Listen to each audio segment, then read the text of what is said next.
Bienvenidas a la sesión 7 de la preparación a la maternidad y la paternidad. En esta sesión vamos a tratar la lactancia materna.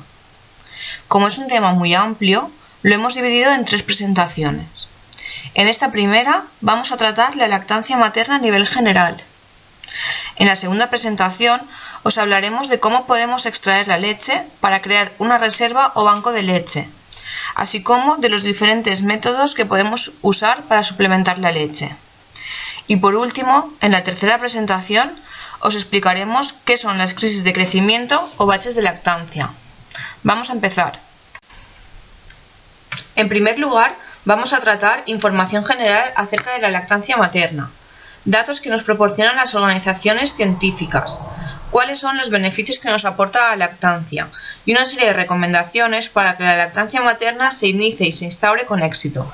Además, también trataremos una serie de complicaciones o obstáculos que nos pueden surgir durante el camino de la lactancia y veremos cómo podemos solucionarlos.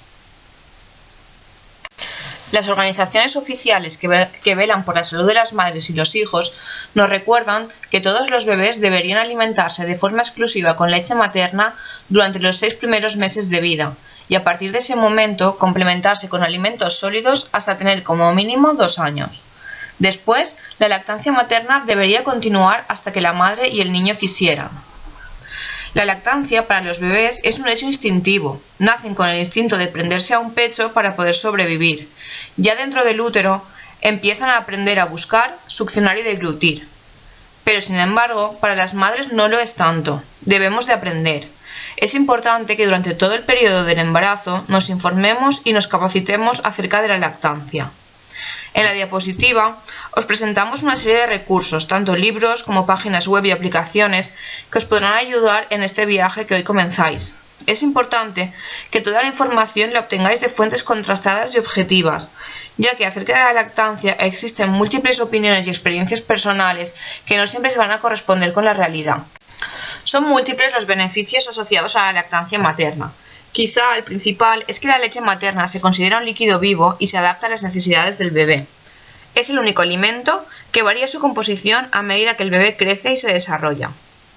La lactancia materna aporta todos los nutrientes que el bebé necesita durante aproximadamente los 6 primeros meses de vida y es esencial para su alimentación junto con la alimentación complementaria hasta al menos los 2 años.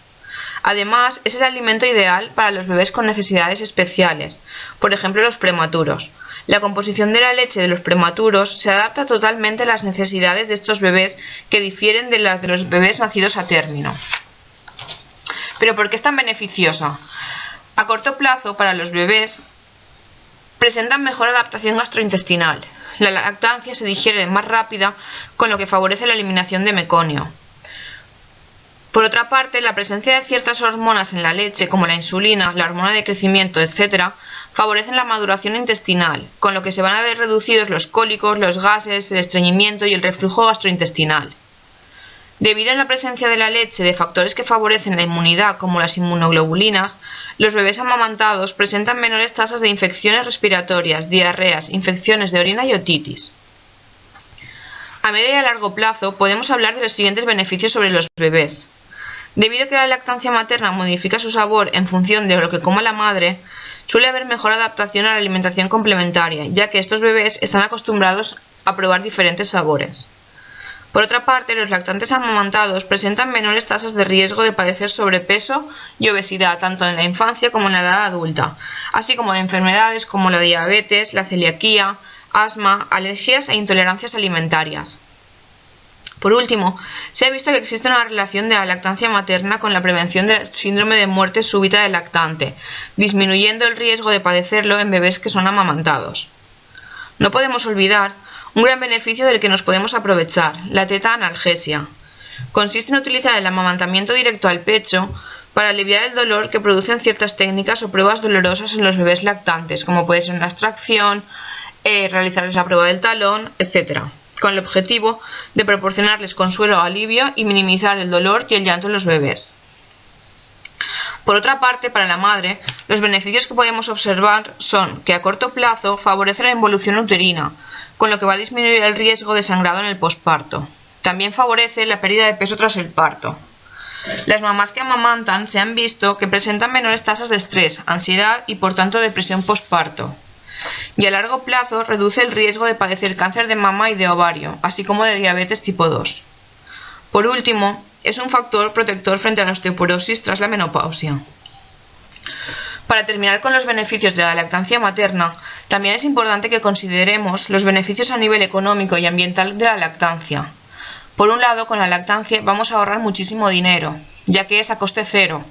Y por otro lado, evitaremos toda la contaminación relacionada con la producción, distribución y desechos de la leche artificial.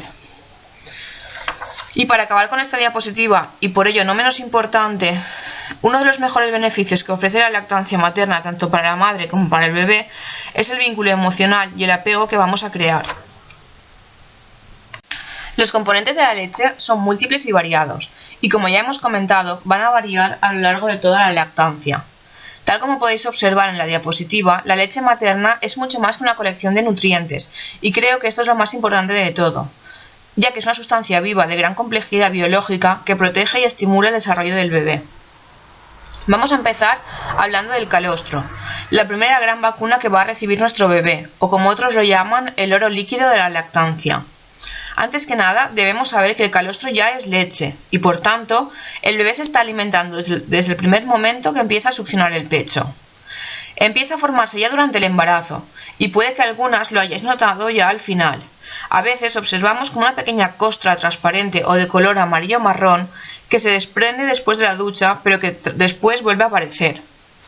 También puede que no lo hayáis observado, no tiene la mínima importancia ni va a afectar para el curso de la lactancia o producción de leche.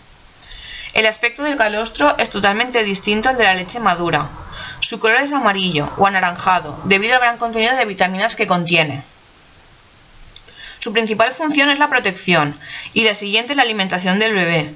A pesar de su pequeña cantidad, por toma más o menos puede tomar unos 5 o 7 mililitros durante las primeras 24 horas, es más que suficiente para llenar el estómago del bebé. Algunos de sus componentes que se relacionan con sus funciones más importantes son: entre sus principales componentes se encuentran los beta-carotenos, vitaminas que son las responsables del color característico del calostro. Estas confieren protección inmunitaria y favorecen el desarrollo de la retina del bebé. Además es rico en inmunoglobulinas, que protegen al bebé frente a virus y bacterias, ofreciéndole al bebé una protección tanto a corto plazo como en la edad adulta. Por último, el calostro tiene un efecto laxante que favorece la eliminación del meconio acumulado en el intestino del niño. Podríamos seguir explicando componentes y beneficios del calostro, pero creo que ya tenéis una pequeña muestra que os enseña que el calostro es un tesoro que se sirve en la medida justa y en el momento preciso para garantizar la mejor protección y alimentación de vuestro bebé. Transcurridas 48 o 72 horas, el calostro dará paso a la leche de transición, y el bebé ya empezará a tomar mayor volumen de leche. Siguiendo con la composición de la leche, como ya hemos comentado, tras el calostro se empieza a fabricar la leche de transición, que durará aproximadamente hasta que el bebé tiene unos 15 días. Visualmente aún es amarillenta, aunque algo menos que el calostro, pero sigue pareciéndose más a este que a la leche madura. Contiene menos inmunoglobulinas y menos proteínas que el calostro, pero aumenta la cantidad de grasas y lactosa. También contiene hormonas y enzimas esenciales para el crecimiento del bebé. Transcurridas estas 2 semanas, la leche se vuelve a modificar y pasa a ser la leche madura. A partir de ese momento, la leche irá variando a medida que pasen los meses de lactancia. A pesar de esto, nunca deja de alimentar, siempre es buena y perfecta para vuestro bebé. El principal componente de esta leche madura es el agua, aproximadamente el 80% de ella es agua. Es por esto que los bebés que son alimentados exclusivamente de leche materna no necesitan beber agua ni aunque haga mucho calor. Otro de los componentes es la lactosa, responsable del sabor dulce de la leche. Es esencial para el intestino del bebé, impidiendo que crezcan bacterias indeseadas para su salud y aportándole al niño gran parte de las calorías que necesita. Las grasas son el componente que más varía y la primera fuente de calorías, siendo uno de los principales el colesterol, indispensable para el bebé, ya que un 60% del cerebro de los bebés está compuesto por grasas. Finalmente, las proteínas, la mayoría con una doble función aparte de alimentar, facilitan la digestión y la absorción de nutrientes, ayudan a desarrollar el sistema inmune y estimulan el crecimiento de la flora intestinal. Hasta aquí todos los componentes de la leche materna. Si tuviéramos que resumir estas dos últimas diapositivas, me gustaría que os quedarais con la idea de que la lactancia es el alimento ideal para vuestros bebés, que va a ser fabricado de forma exclusiva para cada uno de ellos, con los componentes que cada bebé necesita, adaptándose en cada momento a su desarrollo. Y nos adentramos ya en la parte más práctica de la lactancia, y vamos a responder a una pregunta fundamental. ¿Cuándo debe poner al bebé por primera vez al pecho? Pues la respuesta es muy sencilla: inmediatamente, ya sea tras el parto o la cesárea. Por ello es fundamental realizar el contacto precoz piel con piel, ya que la subida de la leche se verá favorecida por el estímulo del pecho. Por tanto, quedémonos con una idea: cuanto antes, mejor. Tenemos que tener en cuenta tres cosas a la hora de colocar al bebé al pecho. En primer lugar, la postura en la que se coloca la madre. La posición en la que se pone el bebé a mamar. Y por último, el agarre, que es la manera en la que el bebé se engancha al pecho.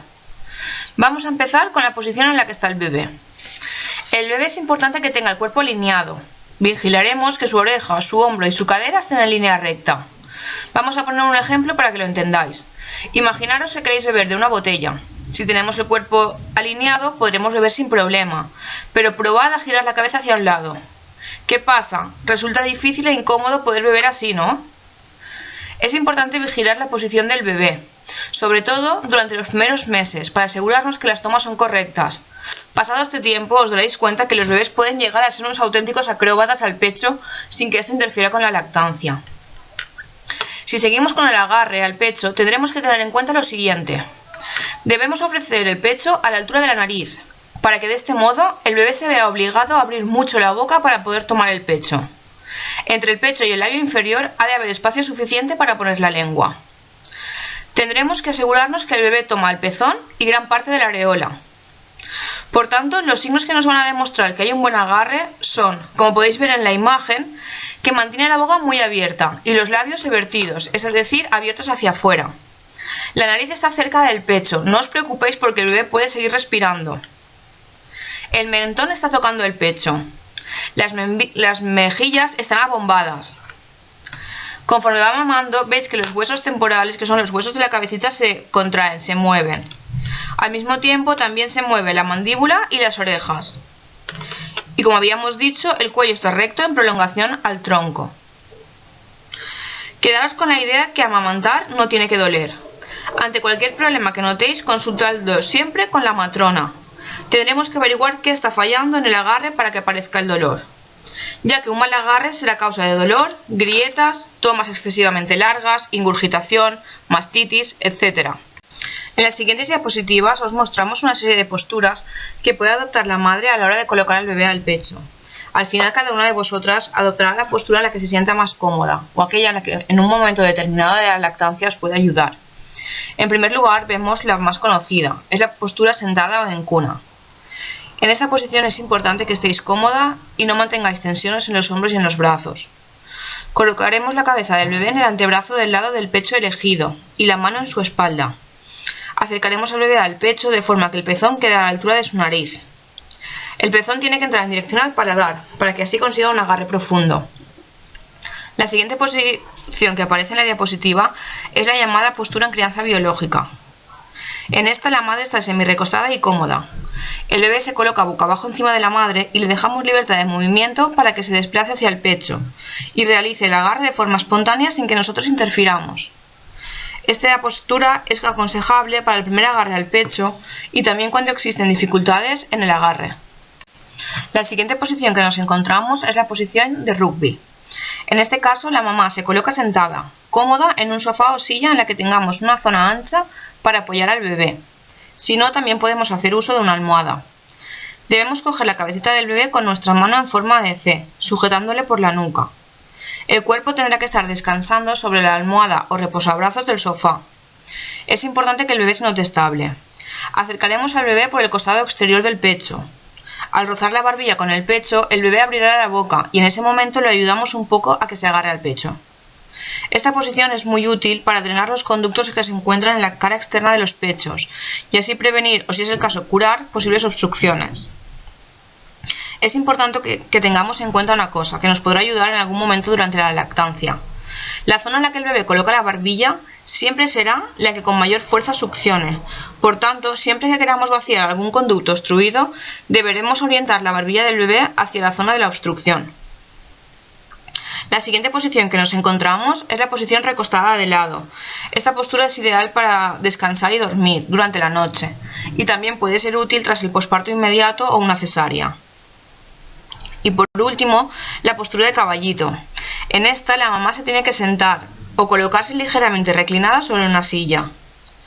Colocaremos al bebé sentado a caballito sobre el muslo, doblando con cuidado sus piernas para que queden cruzadas o abiertas sobre tus piernas.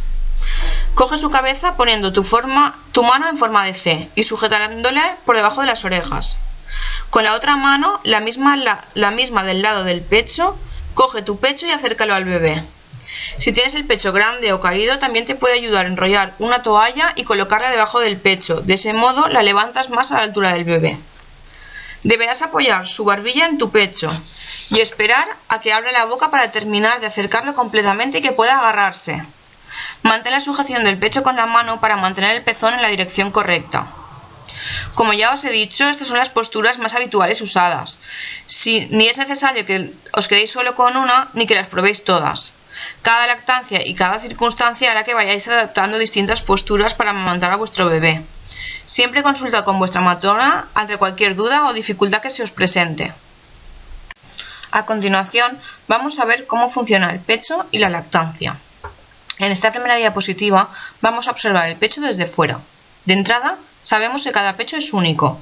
Los hay más grandes, más pequeños, con forma más ovalada, más caídos, más tersos, con pezones diferentes e incluso dentro de una misma mujer sabemos que nunca tenemos los dos pechos exactamente iguales. Pero da exactamente igual el pecho que tengamos para poder amamantar. Siempre nos preguntamos, y las matronas nos preguntan, si con un pecho pequeño se va a poder amamantar. No existe ningún problema, y es que tenemos que saber que la que se encarga de la producción de leche es la glándula mamaria, que es prácticamente del mismo tamaño en todas las mujeres. Por el contrario, es la grasa que existe en el pecho la que le va a conferir el tamaño. Otra de las cuestiones más preguntadas es la relación del pezón con la lactancia. Igual que pasa con el tamaño y la forma del pecho, existen múltiples y variados tipos de pezones, anchos, planos, pequeños, invertidos. Que nadie os diga que con esos pezones no vais a poder amamantar. El bebé ha de cogerse a la areola, no del pezón. Este al final solo es un referente táctil y no es indispensable para que el bebé pueda agarrarse al pecho. Si nos fijamos en el dibujo de la diapositiva, vamos a distinguir algunas de sus partes. En primer lugar, durante el embarazo habremos notado que nuestros pezones y areolas han aumentado de tamaño y cambiado de color. Se han hecho más oscuros. Este estímulo visual de cambio de color ayuda al bebé a reconocer el pecho para poder iniciar el agarre, ya que al nacer los bebés tienen el sentido de la vista bastante limitado, pero sí que saben distinguir bien los colores oscuros de los claros. Por otro lado, los tubérculos de Montgomery, que son las pequeñas bolitas que están alrededor del pezón dentro de la areola, segregan una sustancia grasa que tiene el mismo olor que el líquido amniótico. Esta es otra señal olfativa para el bebé. También habremos notado que durante el embarazo han aumentado de tamaño. Por último, los alveolos son como pequeños granitos de uva que forman la glándula mamaria. Son las pequeñas fábricas de leche de la lactancia y responden a la oxitocina para que esta leche salga hacia los conductos y hacia el pezón. Y ahora vamos a seguir hablando del funcionamiento del pecho. Y es que es fácil que nos preguntemos, ¿cómo funciona esto de la lactancia? Es importante saber que la producción de leche va a venir determinada por la succión del bebé. Por tanto, a mayor estímulo del pecho, mayor va a ser la producción. El bebé estará tomando toda la leche que necesita si le permites que mame sin ningún tipo de limitación o sin cambiarlo de pecho de forma arbitraria. El bebé será el que se soltará solo del pecho, no hay necesidad de soltarlo o de interrumpir la toma. Las hormonas que se van a encargar de regular la lactancia y que seguro que habréis escuchado son las siguientes. Por un lado, la prolactina es la encargada de la producción de leche y responde al estímulo del bebé. Por tanto, cuanto más estímulo y más succión va a hacer el bebé, la prolactina nos va a ordenar la mayor producción de leche. Por otro lado, la oxitocina es la que responde ante la succión y ante estímulos táctiles, olfativos y visuales relacionados con el bebé. Es la encargada del reflejo de eyección, que es el reflejo que permite la salida de la leche hacia el pezón. Puede que os pase, y es muy curioso, que al escuchar al bebé llorar o simplemente oler su ropa notéis que salen gotitas de leche del pecho. De esto es la oxitocina la encargada.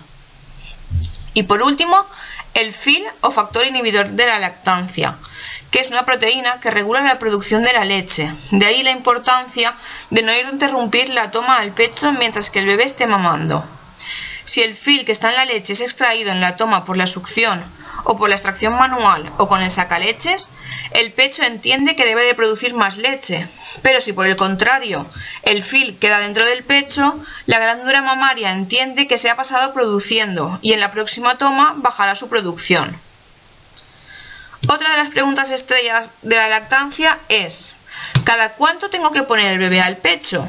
La respuesta es muy sencilla: a demanda, sin horarios. Es importante tener en cuenta que un bebé durante los primeros días hará aproximadamente de unas 8 a 12 tomas diarias. Y tendremos que marcarle nosotros la demanda si observamos que el bebé está muy dormido y que no mama. Y muchas veces cuando hablamos de la lactancia a demanda, nos viene la pregunta de que en qué momento sé que el pecho vuelve a tener leche para volver a ofrecerle al bebé. Y en este punto me gusta explicaros con un ejemplo, ¿vale? Vamos a comparar el funcionamiento de un grifo y de una cisterna, ¿vale? Sabemos cómo funcionan ambos. Una cisterna del váter, apretamos, se vacía el agua y tenemos que esperar un momento a que se vuelva a llenar. Sin embargo, el grifo, siempre que vamos, abrimos el grifo, va a salir agua, ¿vale? En este caso, el pecho es lo más parecido a un grifo, ¿vale? Siempre que accedamos a él, vamos a tener leche. Da igual si el bebé acaba de mamar o si acabamos de sacarnos con el sacaleches. Si en ese momento colocamos al bebé, el pecho va a seguir produciendo leche. No tenemos que esperar a que el pecho se vuelva a llenar. Esto es importante y os ayudará en vuestro día a día. Y seguimos haciéndonos preguntas. Y nos preguntamos: ¿cómo sé que toda esta lactancia me va bien? Pues sabremos que todo va bien si observamos al bebé y observamos las señales que nos indican que está mamando lo suficiente.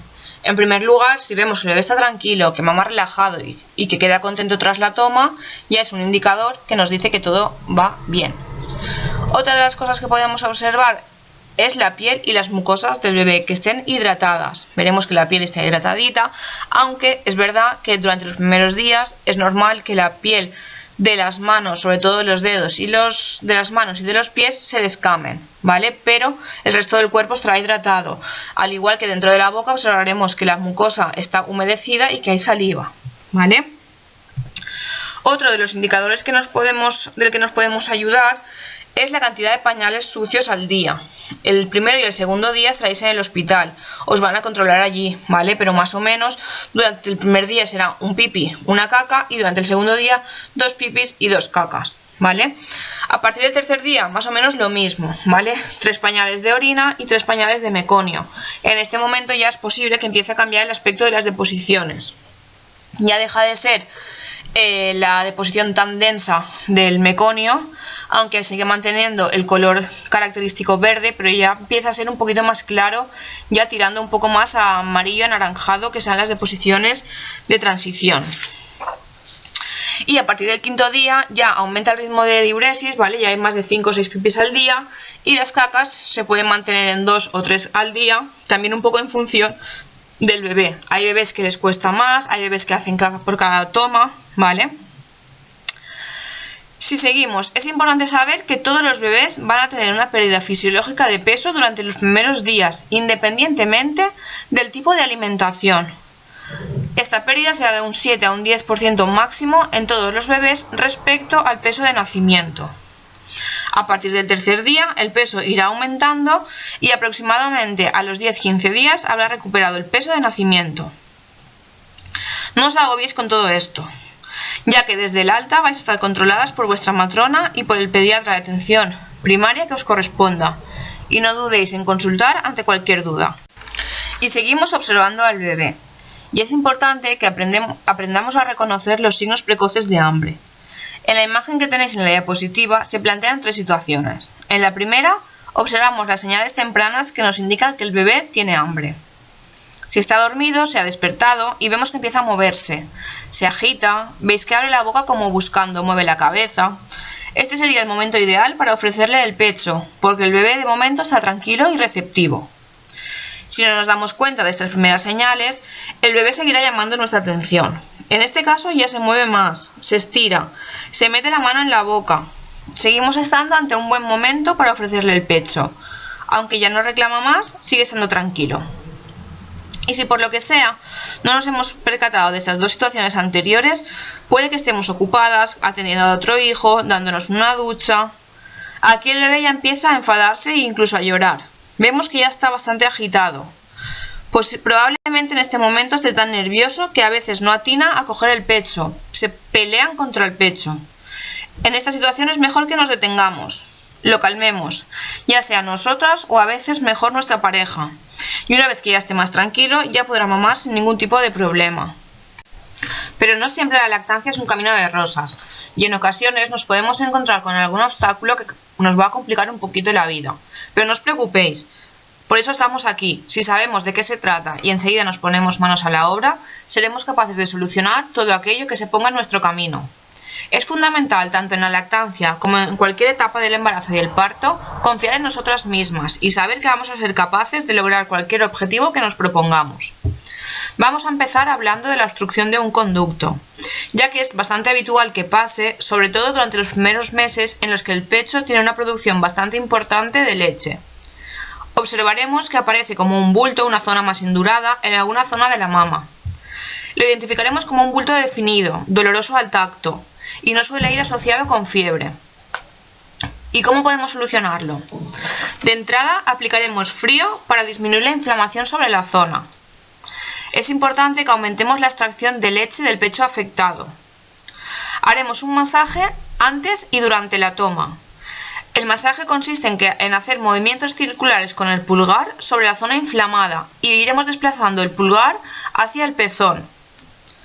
Colocaremos al bebé de modo que su barbilla quede orientada hacia la zona donde está el bulto. Si os acordáis, esta zona será la que mejor fuerza de succión haga el bebé. Y seguiremos con estas medidas hasta que observemos que haya desaparecido totalmente la zona más indurada. Otra de las cosas que nos solemos encontrar durante los primeros días de lactancia es la ingurgitación mamaria. Suele aparecer junto con la subida de la leche, los primeros 3-4 días de lactancia si no conseguimos vaciar bien el pecho, aunque realmente la causa que la produce no es el acúmulo de leche como tal, sino el aumento repentino de la vascularización y el consiguiente edema o inflamación en el pecho. De repente nos encontramos con los dos pechos que están bastante hinchados, inflamados y edematizados. Se vuelven duros como piedras y puede llegar a ser bastante doloroso. Además, nos encontramos que la areola está muy tensa y el bebé es incapaz de cogerse a ella para poder mamar. Tranquilidad y no os preocupéis, que ahora vamos a ver unos consejos para poder solucionarlo. En primer lugar, no debemos aplicar calor local sobre el pecho, ya que el calor va a hacer que aumente el riego sanguíneo y con ello la inflamación y el edema. Sí que podemos aplicar frío local. Intentaremos evitar la zona de la areola y el pezón.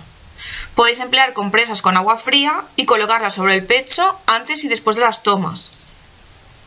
Será necesario hacer una pequeña extracción de leche para poder ablandar la areola y que el bebé pueda prenderse a ella. Por ello, os explicaré la técnica de los masajes de presión inversa suavizante, que veréis en la próxima diapositiva, así como el empleo de hojas de col, que también os explico a continuación. También podéis consultar con vuestra matrona y os indicará qué analgésico o antiinflamatorio podéis emplear sin que perjudique la lactancia. Como os comentaba, el masaje de presión inversa suavizante ayuda a aliviar la tensión que existe en la areola para que el bebé pueda cogerse al pecho. Tal como veis en la foto, se trata de hacer un drenaje linfático con los dedos colocados rodeando el pezón y presionando hacia la espalda durante unos 3 minutos. Al hacerlo probablemente veis que empieza a fluir la leche. El objetivo es que la areola quede totalmente blanda y entonces el bebé será capaz de mamar perfectamente y drenar la mama. Lo realizaremos antes de cada toma y siempre que tengamos la areola tan dura que no podamos hundir el dedo. Por otro lado, otro recurso que puede ayudarnos es el empleo de hojas de col. Está científicamente demostrado que la aplicación de hojas de col sobre el pecho ayuda a desinflamar las mamas. Usaremos las hojas y previamente romperemos los nervios para que aparezca la salvia. Se aplican tal cual sobre las mamas, con el sujetador encima. Tiene unas sustancias taninas que absorben el exceso del calor y desinflaman. Al cabo de un rato, la madre puede retirar las hojas, que veréis que habrán quedado como cocidas y el pecho estará mucho mejor. Estoy prácticamente segura que con estos consejos que os hemos dado lograréis superar con éxito la ingurgitación. Y como ya os he dicho, ante cualquier duda, consultadlo con la matrona. Otro de los problemas que pueden aparecer y que en ocasiones es el caballo de batalla de las lactancias son las mastitis. Hemos de saber que la leche materna no es estéril. Contiene muchos tipos diferentes de bacterias que son características de cada madre y que son esenciales para el intestino del bebé y para formar su protección frente a infecciones y alergias. Estas bacterias conviven dentro de la glándula con una cierta armonía, pero a veces se produce algún hecho que hace que haya un desequilibrio de estas. Un tipo de bacterias empieza a proliferar más que otras y de la inflamación pasamos a la infección. Se produce una inflamación en un cuadrante de la glándula mamaria, que se complica y va a dar lugar a la infección. Suele empezar con dolor al amamantar, dolor en una zona del pecho en la que observaremos una mancha roja que es bastante llamativa. A ello se le van a sumar síntomas parecidos a los de una gripe, como puede ser malestar general, fiebre, escalofríos. Antes que nada, es fundamental que no abandonéis la lactancia. Posiblemente, si actuamos enseguida, conseguiremos vencer la mastitis solo con medidas conservadoras, muy similares a las que hemos empleado en la obstrucción. En primer lugar, es muy importante el vaciado del pecho del lado afecto. Hemos de insistir en ofrecer el pecho al bebé, o extraerse con sacaleches o de forma manual para que ese pecho drene bien. Aplicar frío nos va a ayudar a bajar la inflamación y aliviar el dolor. Generalmente habréis escuchado que se aconseja que se aplique calor, pero tal y como ya os comentaba con la ingurgitación, aumenta la inflamación y en este caso la proliferación de bacterias. Si queréis aplicar calor, que solo sea justo antes de la toma y durante muy poco rato. Es muy importante el descanso y la hidratación materna. Pedir ayuda para poder descansar en los momentos en los que no estéis con el bebé. Consultar con vuestra matrona qué analgesia podéis emplear y si veis que en 24 horas no mejora la mastitis y no remite la fiebre, tenéis que consultar con vuestra matrona y médico de atención primaria para iniciar el tratamiento antibiótico. A pesar de que lleguemos a este punto, no olvidéis que la lactancia no se abandona. El tratamiento antibiótico que se emplea para la mastitis es totalmente compatible con la lactancia. Y seguimos con las grietas. No hemos de normalizar la aparición de grietas, ni como a veces se dice, esperar a que el pezón haga callo para que no duelan. Cuando aparecen grietas es porque hay un problema que las está causando y hemos de averiguarlo y tratarlo. En la mayoría de las ocasiones se produce porque existe un mal agarre y son muy dolorosas. Es importante que consultéis con la matrona o con la sala de maternidad en el caso de que aparezcan cuando todavía estáis en el hospital. Se tiene que valorar el agarre al pecho, la posición del bebé, la postura que está adoptando la mamá y también si el bebé tiene frenillo y si esta es la causa. Hay que solucionar qué las produce y tratar la herida para que cicatrice.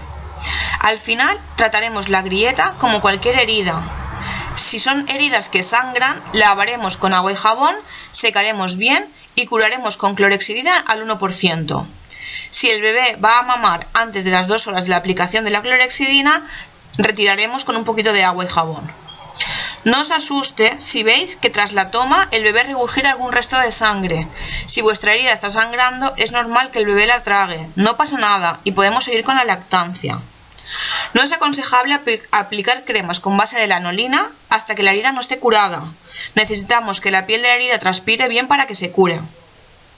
Pueden ayudaros los parches de hidrogel sobre los pezones. Consultad con la matrona para que os indique. Es importante dejar respirar bien al pecho. Cuando estéis en casa, mantened el pecho al aire todo el tiempo que podáis. En el caso que fueran grietas bastante importantes, existe la opción de diferir la lactancia, es decir, extraerla con el sacaleches o de forma manual y suplementarla al bebé con otra técnica. En este caso, es importante que evitemos los biberones, ya que existen muchas maneras de suplementación sin tener que usar los bibes. En otra de las presentaciones os hablaremos de ello. Y si seguimos, la sensación de falta de leche es una de las causas más habituales por las que se abandona la lactancia. Asociamos cualquier comportamiento del bebé con la falta de leche.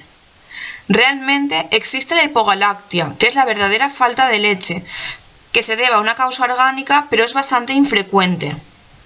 Ante cualquier duda que tengáis o sensación de falta de leche, consultarlo con la matrona. Posiblemente estemos atravesando por una crisis o un bache de lactancia, de los que también os hablaremos en otra presentación. Y seguimos avanzando y llegamos a los pezones planos e invertidos. Los pezones planos e invertidos no deberían ser un problema para la lactancia, ya que los bebés no maman del pezón, sino del pecho. La mayoría de los pezones invertidos están rodeados de tejido suficientemente protráctil como para que el pezón protruya con la estimulación o la succión, y después de unos cuantos días de lactancia se mantengan hacia afuera o incluso entre toma y toma. La mayoría de mujeres con pezones invertidos no tienen problemas y pueden amamantar, ya que el pezón queda modelado en la boca del bebé durante la succión. Pero ¿qué podemos hacer si este es nuestro caso? Es importante el inicio precoz de la lactancia materna, antes de las 2 primeras horas de vida del bebé. Empezaremos estimulando el pezón, rotándolo un poco o mojándolo con un poquito de agua fría justo antes de mamar el bebé. También podéis probar a succionar con un sacaleches. Y os vamos a dar una serie de consejos para la primera toma. Colócate reclinada y acerca a tu hijo a tu cuerpo, colocándolo sobre ti boca abajo, y permítele libertad de movimiento para que busque tu pecho. Esta sería la postura de crianza biológica que os había explicado con anterioridad. A falta de pezón, estimula con un dedo las comisuras del bebé para que abra la boca como si bostezara. Apuntando el pezón hacia el paladar de tu bebé, introduce el pecho en su boca, sujetándolo por detrás de la areola. Una vez que el niño se ha agarrado, mantén la sujeción hasta que haya succionado un par de veces y se haya creado el vacío suficiente para que el pezón quede situado tras el paladar y el pecho no se escape. Es importante no crear interferencias ofreciendo chupetes, tetinas o pezoneras. No se parecen nada en la técnica de succión de un pecho a la técnica de succión de estos objetos, y ahí sí que se nos puede complicar la lactancia. Y ya por último llegamos a la confusión de pezones. Como ya os he comentado, el biberón y el chupete interfieren en el aprendizaje de la succión del pecho materno. La succión es diferente y puede confundir la tetina con el pecho. Se desaconseja su uso hasta que la lactancia esté establecida. Si por alguna razón necesitáramos algún suplemento, lo mejor es dárselo en vaso, cucharilla, jeringa o cuentagotas y evitar el uso del biberón. Y hasta aquí las pequeñas piedras en el camino que podemos encontrarnos en la lactancia. Es posible que durante vuestra lactancia os encontréis con alguna, pero también puede pasar que no. Lo más importante es que sepáis cómo actuar ante cualquier problema y siempre intentad consultarlo con vuestra matrona, que os acompañará durante todo este viaje de vuestra lactancia materna. Y para terminar, os dejamos unas pequeñas recomendaciones para que vuestra lactancia sea un éxito. En primer lugar, y es lo que estáis haciendo, informaros sobre la fisiología y la práctica de la lactancia, a ser posible antes de tener a vuestro bebé, ya sea en el centro de salud, a través de grupos de apoyo, etc. Confía en ti y en tu capacidad como madre. Procura iniciar la lactancia durante la primera hora de vida después del parto. Que no les den a vuestros hijos ni biberones ni chupetes. Acordaros que la lactancia no debe de doler. Si sientes dolor o molestias al amamantar, es posible que la postura o el agarre no sea del todo correcto, o bien que exista algún tipo de disfunción oral. Consultar con la matrona o el grupo de apoyo más cercano. No limitéis de ninguna manera el acceso de vuestro hijo al pecho. Recuerda que debe mamar tantas veces y tanto tiempo como quiera. Procura delegar las tareas domésticas para poder dedicarte plenamente a tu hijo. No siempre será tan demandante como en sus primeras semanas de vida, pero en ese periodo te necesitará más que nunca. Acude a grupos o talleres de lactancia. Aunque ahora en la situación en la que estemos se han reducido los grupos presenciales, siempre hay recursos vía online u otras mamis que han vivido lactancias que pueden serviros de ayuda. Y ya para terminar, me quedo con una frase del gran pediatra Carlos González que dice así: si existiese una vacuna con todos los beneficios de la lactancia materna, los padres pagarían lo que fuera por comprarla. Muchas gracias por vuestra atención y cualquier cosa que necesitéis, no dudéis en consultar con vuestra matrona. Estoy segura que vais a vivir una buena lactancia y la vais a recordar como una de las etapas más bonitas de la crianza. ¡Ánimo y a por ello!